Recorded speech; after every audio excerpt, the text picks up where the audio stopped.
হ্যাঁ জামাই, আপনাদের বলছি, যারা শ্বশুরবাড়ি রাগ করে বা অভিমান করে যাননি, আর যারা দূরে থাকেন সুবিধা অসুবিধার কারণে আসেননি, সেটা একটা আলাদা ব্যাপার। সেটা হয়ে যেতে পারে, প্রতি বছর আসতে হবে বা সুবিধা অসুবিধার কারণে সে আসতে নাই পারে, সেটা ঠিক আছে। যারা রাগ করে বা অভিমান করে যাননি, তাদেরকে বলছি, হয়তো শ্বশুরবাড়িতে দু একটা কথা হয়ে যেতে পারে, সেটা শ্বশুর শাশুড়ি কখনো আপনার সামনে বলেনি, সে দূরের থেকে আপনি শুনতে পেরেছেন ওর মুখে বা কারো মুখে। হুম।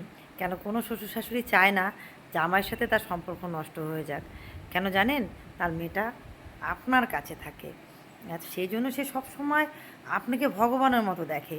আপনি একটা ভেবে দেখবেন একটা কথা, যদি আপনার বাড়িতে বোন থাকে, বোন জামাই যদি আসে, আপনি বা আপনার মা কতটা চেষ্টা করেন তাকে মানে আদর করে আপ্যায়ন করে যত্ন করে তাকে রাখার জন্য বা খাওয়ানোর জন্য, যে কোনো জিনিসই হোক করার জন্য। কারণ কি, আপনি সবসময় ভাবেন যে আমার বোন বা তার কাছে থাকে, আপনার মা ভাবে আমার মেয়ে তার কাছে থাকে, জামাইটাকে একটু ভালো রাখলে, ভালো ব্যবহার করলে আমার মেয়েটা ভালো থাকবে, তার জন্য দুটো কথা শুনতে না হয়।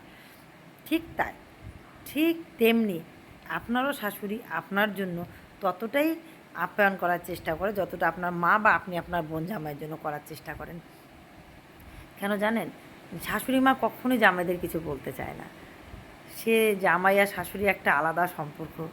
সে সম্পর্ক কাউকে বলে বোঝানো যায় না। কেন, আমিও তো কারো শাশুড়ি, আমি নিজের অনুভূতিতে আপনাকে বলছি। এটা একটা সুন্দর একটা সম্পর্ক।